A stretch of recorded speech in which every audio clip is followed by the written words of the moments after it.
Welcome to part two. I thought I'd change Julian and get me old. Thought so. What do you reckon? Where is the B sample? Hey, how many Contaminated, isn't it? B samples don't we know about? They're all contaminated, mate. You know the laboratories get them all wrong. My pal got me this. Who got me that USEC Oh yeah, yeah. thing a couple of years ago, but it was like 3 or 4 X's anyway. Finally got it trimmed down, but I don't think it means out now, do they? These drug testers out there doing what they want, aren't they? Yeah, I mean, I watched something last night and I didn't want to watch it, but and you were going to do a couple of Zooms with you, and you said, "Have you seen Conor Benn's latest?" Because we're bound to talk about Conor, aren't we? Have you seen Conor Benn's latest with IFL? And I said, "No, I've not watched it, mate. Russell, I can't watch him. Don't make me watch him." But I did. I thought, look, you can't comment on this kid all the time if you're not at least watching some of the stuff. So I went against my better judgment, and I spent half an hour of my life watching Conor Benn on IFL last night. Mixed views, but there's almost like the elephant in the room now, or it's like an unsaid that there's an ongoing case with UCAD for 2 adverse findings. It's not even discussed now. We're just hearing dates. Yeah. Part one says facetiously, it says 3rd of June, supposed to fight yesterday, 17th of June on an undercard fight in the States. And I heard now he's talking about September. And I'm like, do they know something that you and I don't about the results or the outcome of this, of UCAD's findings? Or are they just going to just fight regardless and do whatever they want? And it just becomes, that was the first thing was. And they're talking about doing it on a Misfits license at one point. They're going to look for any. What they're doing is a bit like what Tyson Fury did with the Jarrell Miller emoji, the thinking emoji when Miller called him out. They're testing public opinion, and Conor Benn's doing the same thing, right? You said this before. They hope that time passes, that in a while it just nothing ever gets mentioned, and they're hoping now because Conor Benn's stepped out into the public, he's been to a few shows, he's testing their opinion, and no one's booing him, people cheering him, people taking selfies with him. So they're gauging public opinion. And right now, the game they're playing is, can we get away with putting Conor Benn on wherever else in the world? Can we get away with it? Has enough time elapsed since, well, we know it was July the first failure, but nearly a year ago, but has enough time elapsed that people forget? Because people do forget. You know, we'll see this with, we saw it with Michael Barrymore, didn't we? He had the few years out from the scandal. Then he came back on Big Brother, testing. We'll see this with Philip Schofield. By the way, Conor, if anyone's watching this, I'm not suggesting you've done anything of a deviant nature. What I'm saying is people have short memories and they like what they like.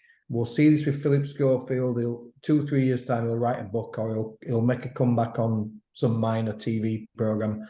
People test the waters. So Conor Benn's testing the water, calling out everybody. He's always, as we've said before, he's always very polite where Liam Smith's concerned, though, isn't he?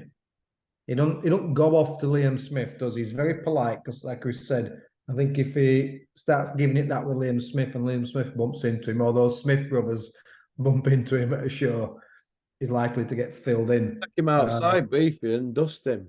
Beefy would take him outside and he'd just leave him in a skip somewhere, wouldn't he? And on Planet Orbit. Paul would as well. Yeah, exactly. So I think that's why he's very polite. But now he's picking his battle with Kell Brook, isn't he? And I like Kell. I like him, but I'd like to knock him out. So my second thought was, apart from the elephant in the room, and no one's mentioning the investigation really, and Coogan didn't really go into it. He goes, even Coogan started saying now, oh, that other thing. They're calling it the other thing. Did you notice the language? Language is everything, and they're now calling it the other thing. Coogan, 2 adverse drug tests. Call them what they are.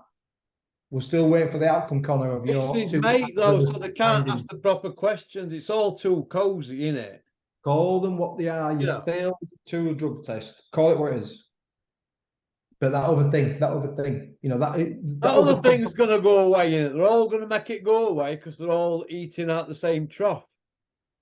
So there's the other thing. We'll start calling it that if that's what the party line is now. It's was it Rupert Brooke who said the love that dare not speak its name. It's like an unsaid thing, and that's what that is. So the other thing, that's one.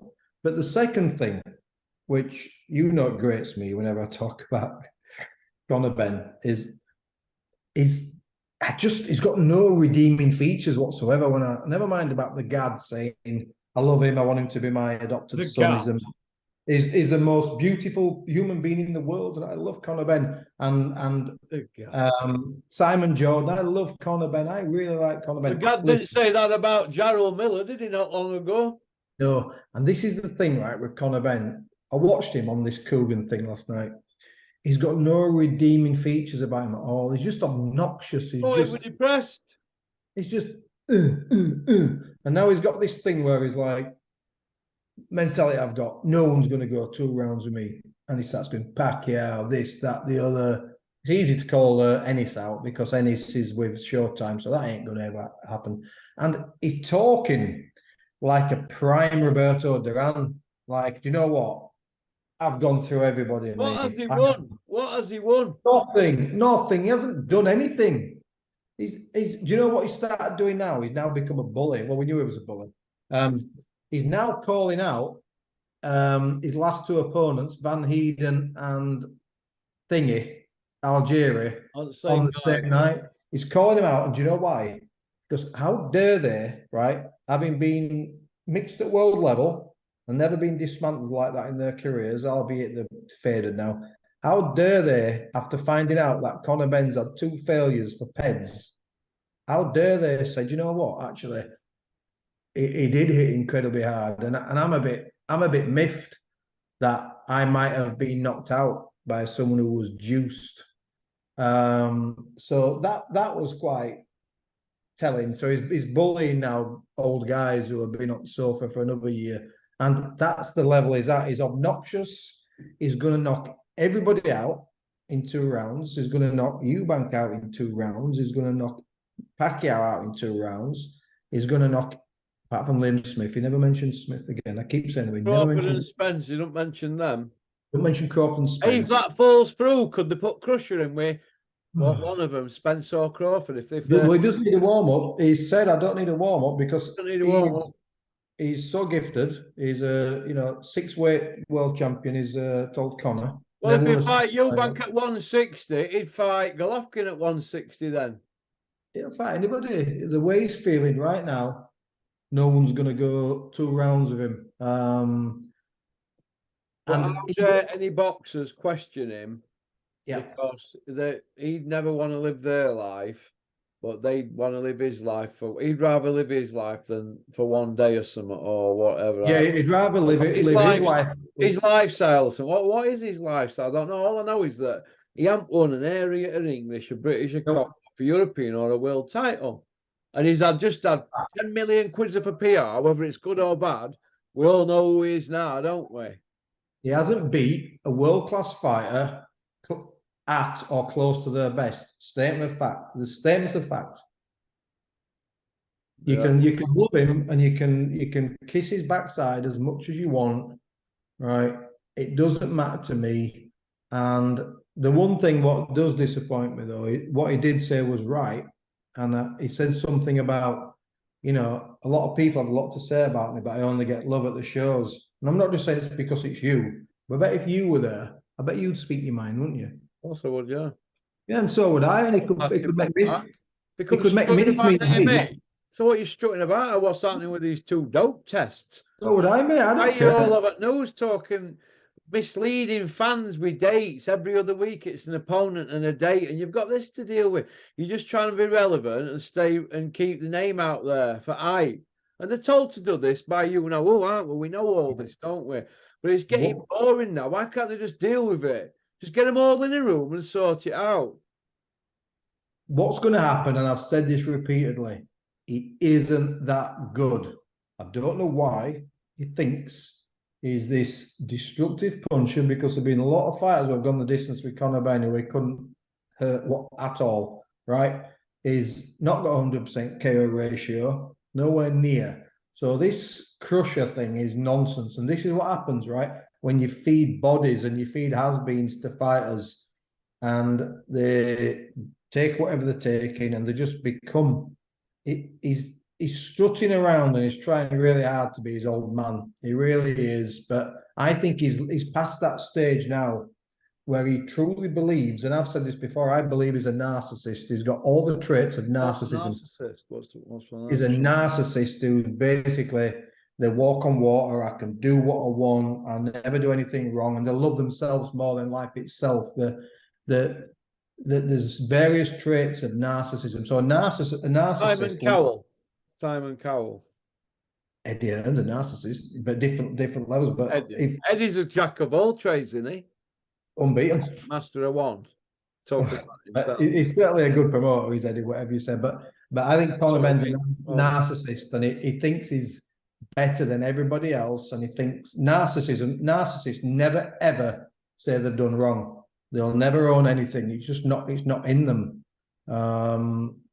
And Conor Benn's a narcissist. He absolutely is. And I think he truly believes he would knock everybody out inside 2 rounds. Well, I'll tell you something. He's got a really rude awakening, because everybody else has bought into this Benn bandwagon. And as long as they don't steer him ridiculously easy and start picking up old men off the street to fight, Conor Benn at some point is going to fight a Virgil Ortiz, an Ennis, or somebody who can fight. And I'm telling you now, he won't just get beat, he'll get absolutely towelled, just like his dad did by Michael Watson. He got towelled. And that's what's going to happen to Conor Benn. You reckon? Easy. No doubt about it, because I watch him. He's good puncher, explosive puncher, very poor head movement. You see certain things. Was it Van Heerden who was a southpaw who he stopped in 2 rounds? Just watch that first round. I watch stuff like that to know just enough how easy someone like Crawford and Spence would have with him. It'd be like sparring a kid for them. Van Heerden was landing shots, not a lot of power, not a lot of snap behind them, but he was doing certain things based on his experience. What just for split little moments was making Conor Benn look a mug, and his defense is poor. His chin's not great. Light punching Frenchman, we know, dropped him twice. He was all over the place. And there's had a couple of moments where he just froze when he's been hit. So I know he doesn't have a great chin. I can tell he doesn't have a great chin. And he doesn't have a great defense. And I don't think he's got a great ring IQ. But he's shown some good moves. The Algeria punch knockout was a beauty. He's shown some good moves. But against what? Against who? Doesn't mean anything.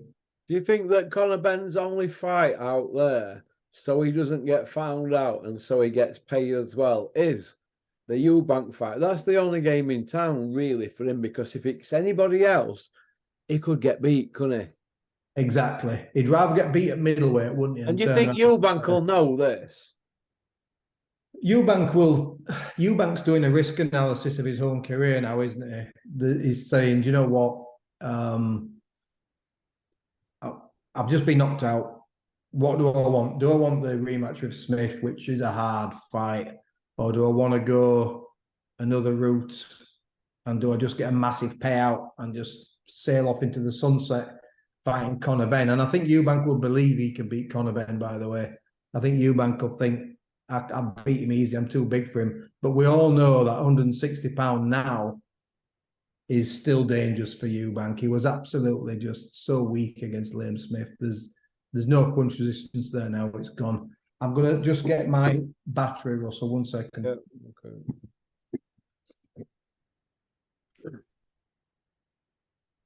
Julian has just gone to get his battery. Something that means battery charger. It won't be long. I'm back, mate. It's just these Mac chargers don't last forever. I was just about to say Julian has left the building. He's back, mate. He's back. But yeah, I just think, look, I always come across like I'm I'm hating on Conor Benn. I don't care for him. I'm honest about that. I don't care for the way he conducts himself. There was an element of him where I started to warm to him as a fighter. I started watching him going, he's definitely improving. He's massively improving. To be fair, I never even thought he'd get to this level. And then I started to warm to him after the things he said about Robin Deakin. And then I'm like, do you know what? All right, I'll warm to him. And then you see him with his, his 250 grand watches, which is entitled to. He's paid from, he's trained hard from. But going out of the pandemic into a global recession, people struggling to pay the heating bills, and he's like the best for the best. And I struggle with that personally. And I've tried to warm to Conor Benn. And then we had this with the adverse findings and just his obnoxious, narcissistic. I think he's trying to be Mayweather, but he hasn't got the belts, kind of thing. Yeah, he's like a Poundland Mayweather, isn't he? Without the ability or anything like that. And this is, we all know this, right? If he was Conor Smith, he'd be just, well, he'd probably been found out at British level by now, wouldn't he, by a McKinson or someone like that. Look, you help your kids out. If he can benefit from being called Ben, if Campbell Hatton can benefit from being called Hatton, that's fine. There's nothing wrong with that. It adds a bit of spice to boxing. Yeah. It's nice narrative for those people who can remember the dads and stuff. It's nice to watch, but you don't have to imitate every single thing that your dad did. You're not your dad, and I just don't find him likable. I don't find him. He's got an ounce of humility in him at all. There's no apology. There's no nothing. And he was going to sue everybody 12 months ago, wasn't he? 6 months ago, and that's all gone quiet, hasn't it? Do you think that if he doesn't fight Eubank, he's got to start fighting somebody, and he could be put in a fight where he's going to be totally outclassed? And a bit like, and I'm not going to say this because I'm having a go at John Ryder, because I'm actually a John Ryder fan, but John Ryder hasn't won a belt, has he?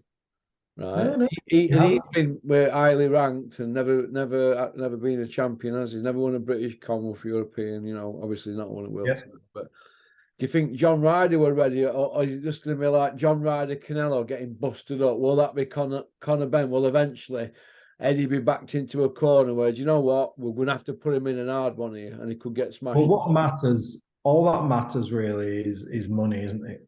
You see how they live their lives, that's fine. People all have different sort of things at how we live, but all that matters to them is money. So John Ryder's got family. He always comes across as a good guy, doesn't he? A good, down-to-earth, hard-working guy. So he might have gone the route in his career, whereas if I get legacy and go this way, who cares about me? So if I go a certain other way, I can earn a lot of money and I can provide for my kids, and that's fine. I've got no issue with people doing what's best for them in their boxing career. But John Ryder doesn't mouth off about it, does he? He doesn't mouth off about who he's going to knock out. Oh, no, he just gets on with it, doesn't he? But Conor Benn... I only ever wish... John Ryder's been in tests as well, hasn't he? I only ever wish luck to fighters like John Ryder. I like guys like that. John Ryder's the better CV, but Conor Benn's doing all mouthing and giving it the big one and putting his son out there with his YouTube channel and whatever he does on... whatever. They're going to be really strategic. He ain't got the belts to back it up, or the CV. John Ryder ain't got the belts, but he's got the guys he's been in with, hasn't he? Yeah, he's certainly boxed at a higher level and proven himself in hard championship fights, hasn't he? Win or lose, he's proved his minerals. But Conor Benn, they're going to have to match him really, really carefully. I mean, the Amir Khan Kell Brook was two old men, timing was gone, everything gone. But even then, I wonder if the Kell Brook who beat Khan might still be a bit too tasty for Conor Benn. I think Kell Brook will put Conor Benn in his top pocket. He's probably the best technical fighter to come out of that gym up there. Maybe just shade over Ryan Toes, because they're really technical fighters, him, aren't they, and Ryan. But I think Kell Brook's... I always said, well, they called him a special one. He was that good.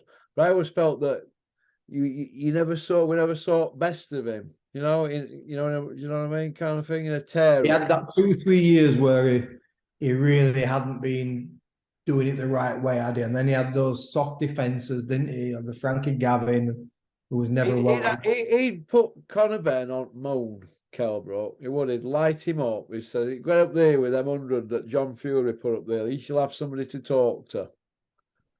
And Amir Khan, he's up there for Kell put him up, didn't he? But certainly did. And he we've would be able got to mix it with Kell Brook at £154.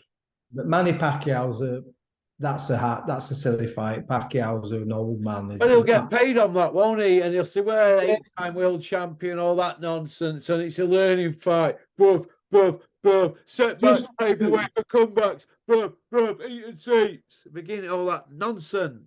Just do the Virgil Ortiz fight. That's just do that fight, But what he's going after is big names, lower risk. There's higher risk, smaller names out there, and it's boxing, it's business. But you want to see him pay his dues, don't you? And there was 4 or 5 welterweights 2 years ago who were solid welterweights, and he just swerved them all. And Chris Conger, McKinson, Mark, all those guys, and he just declared, didn't he? He goes, "Oh no, I'm above that level. I'm way above that." Says who? No. As you know, it's not my cup of tea, mate. It'll be a good night in this house when he gets banged out. And there's not often I wish that on fighters. Well, that's what he's wanting us to big him up as, the villain. Because he's going to have to play villain. Eddie will have sat him down and said, "Look, this is how it's going to go down. You're going to have to play the villain. You're going to have to run the gauntlet now. But you're going to get paid millions. Are you up for it?" He's going to go, "Bruv, eat and seat, steering wheel, air conditioning. Bruv, well, stuff your air conditioning. We haven't window up north." Yeah, we don't need air conditioning. I've got the windows open now, mate. I don't need air conditioning. We don't need underfloor heating. Well, we all wear flat caps and have ferrets, don't we? Us up north. We'll get coal in fireman, warm house up.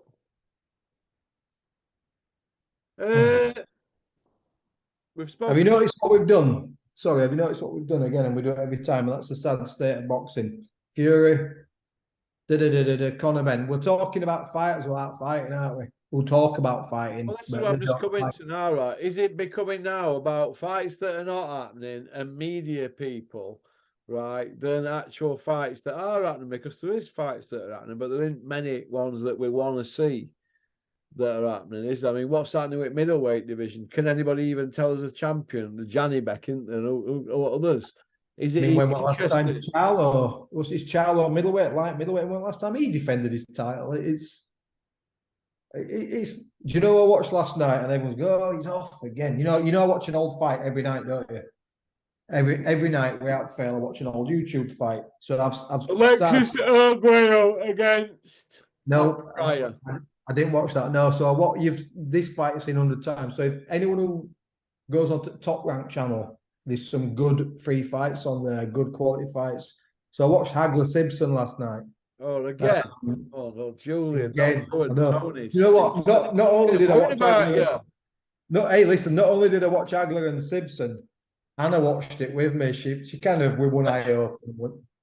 She's like, "You were having a right night, Julian, watching that with you." She had wine on. We had a barbecue. We had a, what they call it, barbecue. A few glasses of wine. So she said, "I've seen this one." I went, "No, you haven't. You definitely haven't seen it." I knew she had. So I said, "Look, go to sleep. I'll go to bed. Just let me watch Hagler and Simpson." And it was just brilliant. And what it reminded me of, to answer your question, fighters who defended the title 3-4 times. He went mandatory, wasn't he, for that, Simpson, wasn't he? Simpson, yeah, he beat Dwight Davis. He always went the mandatory route, didn't he, to get his guy, like he got the Boy Dunnigan. That guy, the John Mugabe, he went WBC light middleweight champion, wasn't he? The beast Mugabe. Middleweight, didn't he, against Dag? And he gave Hagler nightmares, didn't he, Mugabe? Mugabe was a good fighter, wasn't he? He was, and just people took care of the mandatories. Not only did people take care of the mandatories, but mandatories were earned, weren't they? You had to fight final eliminators against number 1 and number 2. Yeah. Dwight Davison was number 1. Tony Simpson was number 2. You want to fight Marvin, you guys fight each other.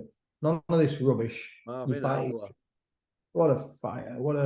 The stuff Hagler was doing, I was like, I'm tragic. I'm watching it. I can watch this stuff and I can tell you what the next shot is, because I've seen it so many times. And Anna's like, we've seen this. I said, no, you haven't seen Hagler and Simpson. You're thinking of Hagler. And she goes, no, I've seen this. He's British, him. I went, look, those days are gone. And what we also noticed was I watched the day before. I watch everyone every day. I'm watching Hagler at the moment.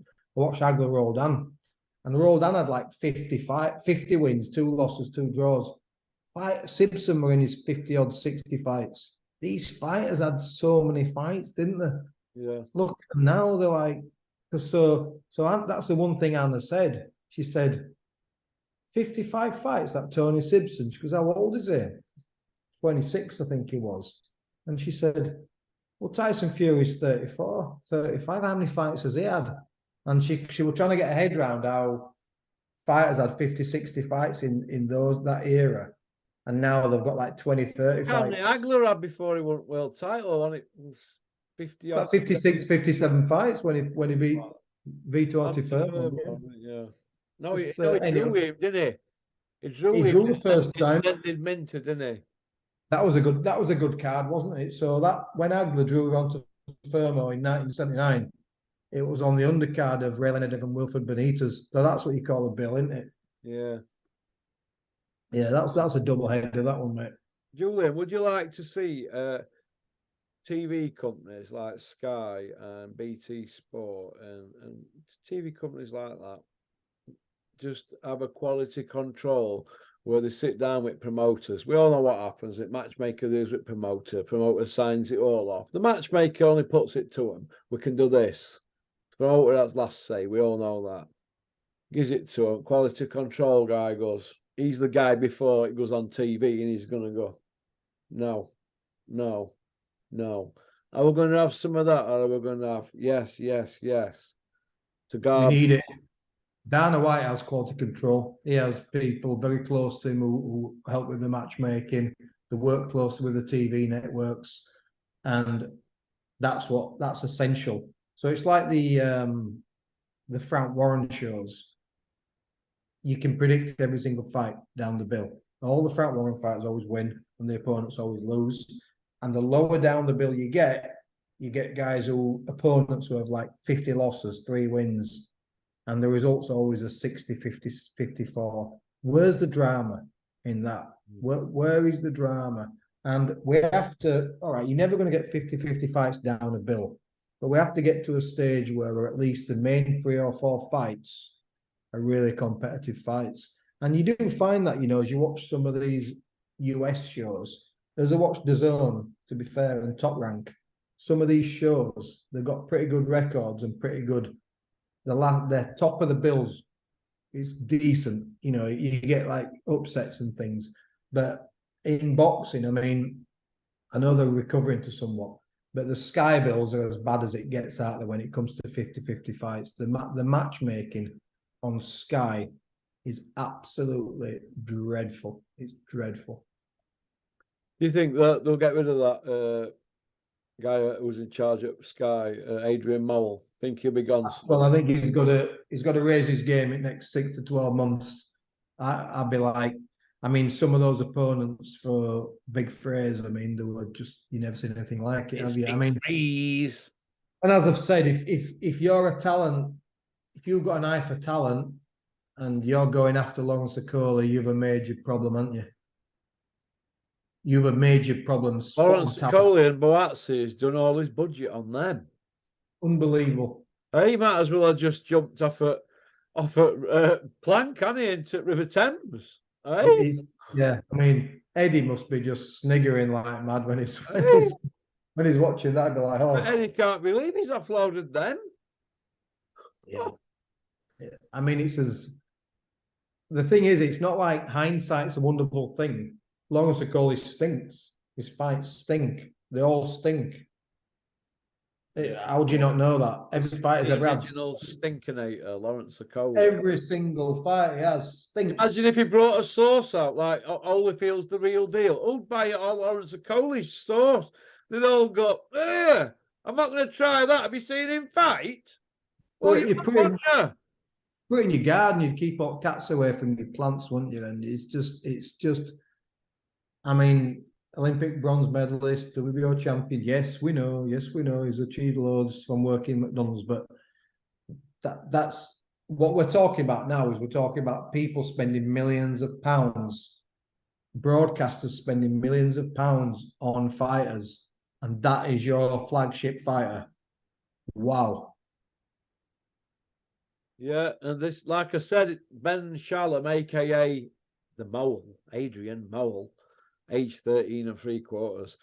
Ben Shalom, right, had only done an handful of small old shows, and he'd come from nowhere, plucked from nowhere, above stalwarts like Mick Hennessy, Dennis Hobson, Steve Wood, Steve Goodwin, all them guys, even, you know, the new promoters, Carl Greaves, Steppy Bull, they've done all what they've done. And then you've got this guy here plucked from nowhere, a bit like Richard Poxon, who'd done 5 or 6 shows, on it, or 4 or 5 very, very tiny hotel shows where he only had Adam Etchits on and a couple of dossers, and he ended up with ITV deal. So you tell me, where's the thinking behind all this?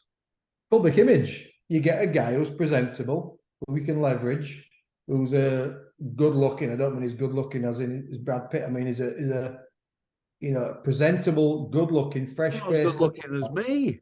No, but you know what I mean. He's presentable. He's fresh faced. He speaks well, and it's. Do you know what I want to see? I want. I'm going to flash back again to show my age, right? What I'd like on Sky Sports once a month, right? Once every couple of months. Remember Henry Cooper's Golden Gloves? Yeah. Amateur shows, right? There's amateur shows up and down the country now. Anybody who's never been to an amateur show, I'm not talking about the elite championships, where the levels like up there, just club shows like I used to box on. They should film some of these amateur shows. They'd get a really good following watching this. There's nothing better than watching, you know, like 50-50 fights on local amateur shows over 3-2s up and down the country in working men's clubs. It'd be brilliant, mate. Henry Cooper's Golden Gloves, Golden Belt, whatever it was called, used to do it. And it was fantastic. And I remember watching it. And I want someone to just do something bold and do something innovative with boxing. You know, sponsor some young kids or something. Let's follow their journey all the way through the career, their amateur career. Do something bold instead of throwing millions of pounds at people like Lawrence Okoli who stink. No one's got any imagination, have there? It's like, you know, prize fighter came out. It was painful for me, but it came out. It was new. It was different. It was something different. You know, the golden ticket of this.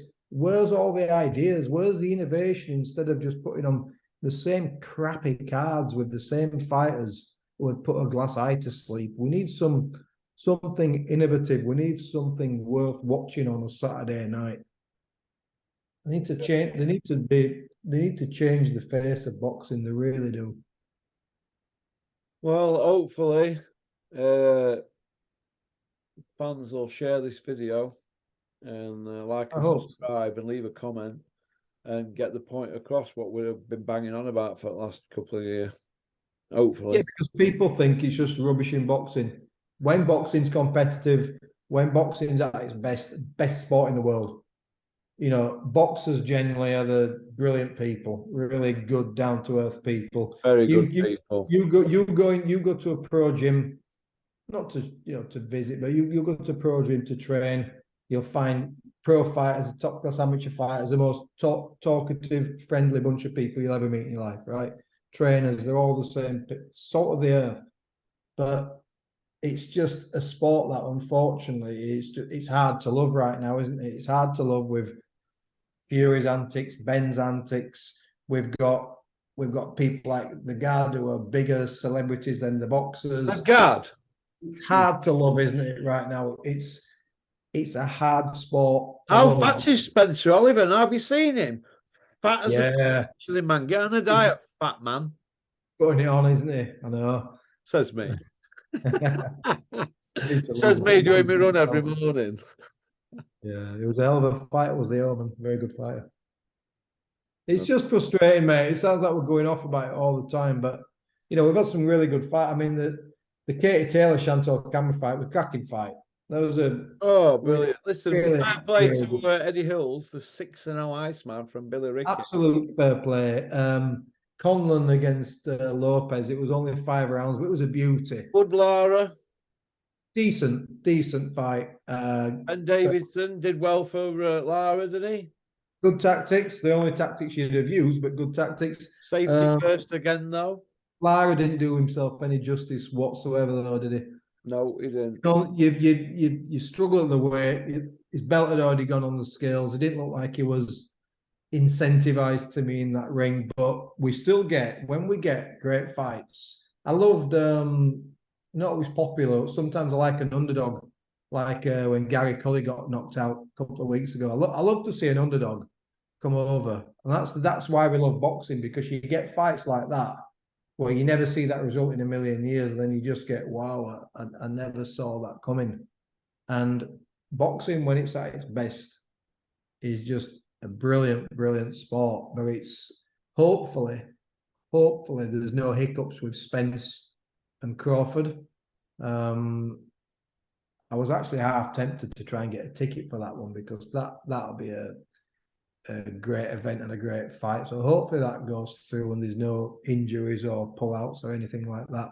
And when we continue to get those fights, it's fantastic, isn't it? I'd like to see Bivol against Beterbiev, but I don't know if we'll ever get that one. That'd be a... Smith's got him, hasn't he? Callum Smith Beterbiev. Yeah. He's played the game, hasn't he? Which is the game of boxing now, which is... What about Callum Smith Yard if Callum Smith loses? I mean, that's what I'm saying. Though they just play the game, fight for world title, get well beat, and then just box once a year, wait for another world title shot. It's something that doesn't sit with me, doesn't that? You go out and earn a world title shot. I mean, like Anthony Yard, we know what's going to happen now, don't we? A couple of international 10-rounders, and he'll jump into another world title shot. They're all risk averse, and that's the problem. But I understand boxing's a dangerous sport. They want to make as much money as they can. Damage limitation. I get it, but people are walking away from the sport, mate. I know, not good. Walking away. Well, listen, thanks for coming on, Julian. You have a good Sunday. What's left of it. Right, enjoy, mate. Good to talk to you. Cheers, pal. Bye-bye. Everybody. Well, that was Julian. Women love him, men want to be him. No, that's Kent's line, isn't it? Right. Thanks for liking and subscribing and sharing the video. But only do it if you like me and you like the channel. And thanks for subscribing as well. But also, if you want to earn an extra few quid in tough times and you want to be a promoter for Welcome Estates, get in touch, porkycorner@mail.com. And I'll explain how it works. Basically, it's just sharing links on your social medias. And if you get a bite and somebody views a property, you get 50 quid. If it sells, you still get 50 quid, but you get your commission as well. All right, so get in touch. Got to be in it to win it. It's cheaper than a lottery ticket. Peace out.